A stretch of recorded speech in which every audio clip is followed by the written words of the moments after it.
जब आप ये बात कह रहे होते हैं कि फला पार्टी ने हमें ठगा, फला ने हमारे साथ साजिश रची, फला ने हमें बेवकूफ़ बनाया, तो एक तौर पर ये एतराफ़े शिकस्त होता है। एक तौर पर ये एतराफ़ होता है कि हमें उसकी जानकारी नहीं थी, क्योंकि अगर जानकारी होती तो आपको कोई ठग नहीं सकता था, आपको कोई बेवकूफ़ नहीं बना सकता था, ना आपका कोई गलत इस्तेमाल कर सकता था। ये एतराफ़ ही इस बात की तस्दीक करता है कि आपको उसका इल्म नहीं था, और इल्म ना होना ये बहुत बड़ी कमी है। आप ये नहीं कह सकते कि हमें सियासी तौर पर इल्म था, हमें सियासत की बारीकियों का इल्म था, हम सियासत में चीज़ों को जानते थे, इसलिए और उसके बावजूद हम बेवकूफ़ बना दिए गए। क्योंकि जो इंसान चीज़ों की बारीकियों को जानता है, चीज़ों के बारे में जानता है, उसको जिस चीज़ का इल्म होता है, आपको उसके बारे में उसे बेवकूफ़ नहीं बना सकते। हाँ, ठगी कर सकते हैं, कुछ और तरीका हो सकता है। तो ठगी एक बार होती है, किसी के साथ बार बार नहीं होती है।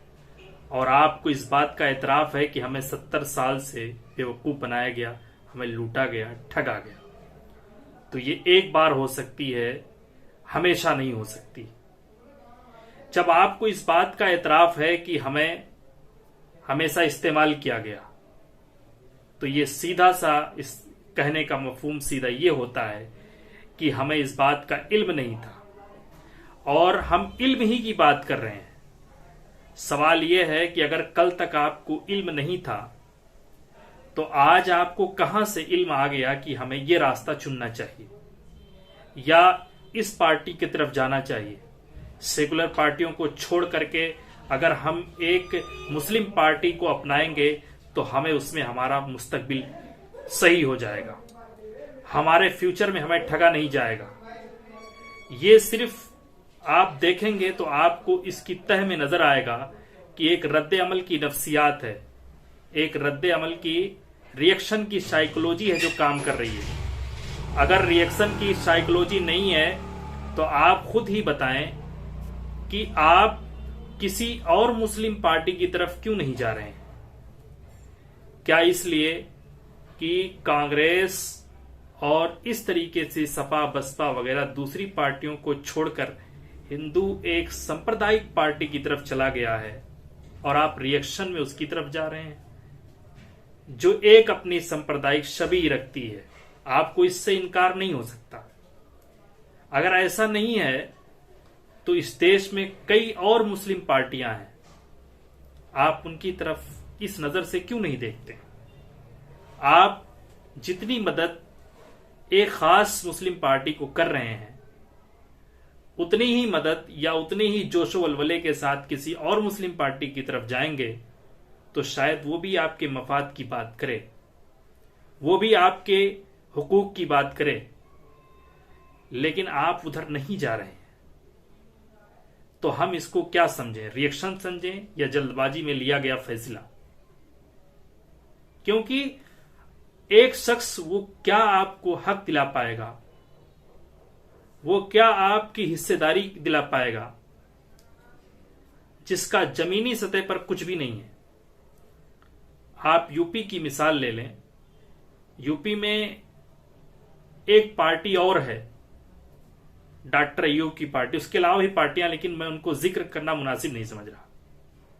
पीस पार्टी है, उसके जमीनी सतह पर केडर है, जमीनी सतह पर उसके कारकुन हैं और बहुत सारे लोग हैं, लेकिन आप उधर आपकी नजर क्यों नहीं जा रही?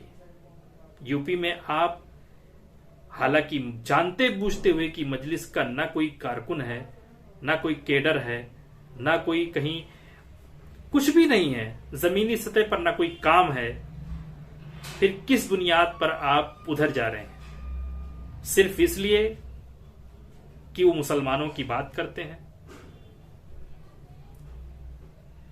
अगर ऐसी बात है तो मुसलमानों की बात तो सबने की है, कांग्रेस ने बहुत की है, कांग्रेस के लीडरों ने बहुत की है। सपा बसपा में देख लीजिए, उसके जो लीडर हैं उन्होंने भी बहुत बातें की हैं। लेकिन नतीजा क्या निकला? मैं ये बातें इसलिए कह रहा हूं कि आप दोबारा न ठगे जाएं। मैं आज भी आपको यही कह रहा हूं कि आपके पास उस वक्त भी इल्म नहीं था जिसलिए ठगे गए, और आज भी आपको सही रास्ते का इल्म नहीं है जिसलिए से ठगे जाएंगे।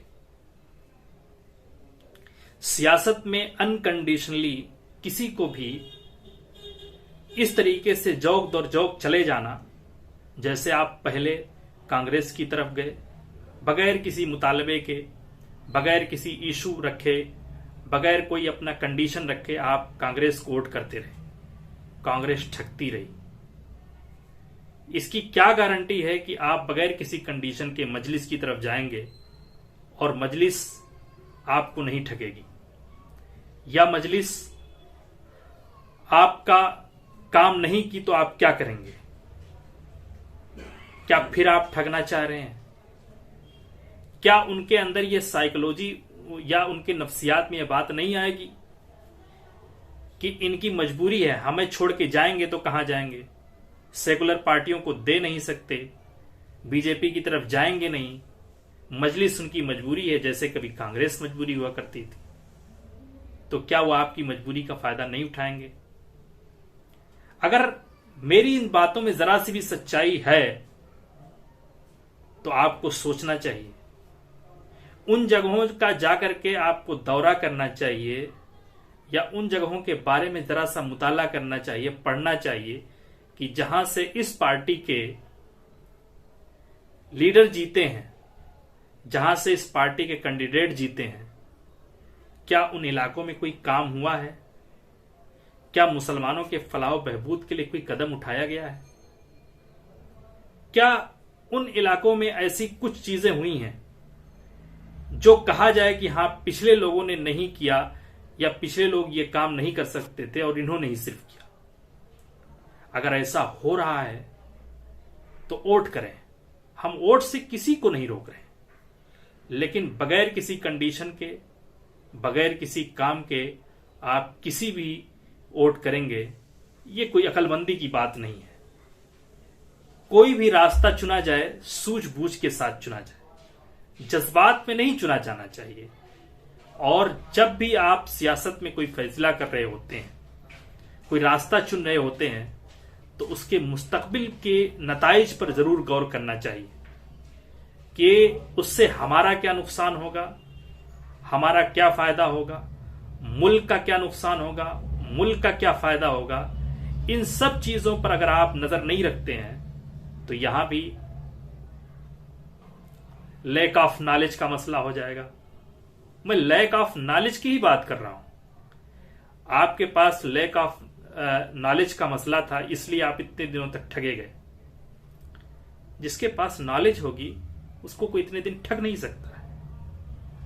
आज भी आप नॉलेज नहीं ले रहे हैं, आज भी आप पढ़ने लिखने से दूर हैं, बस सियासत से ही सारे मसले हल करना चाह रहे हैं। और मुझे सरासर ये बेवकूफी लगती है।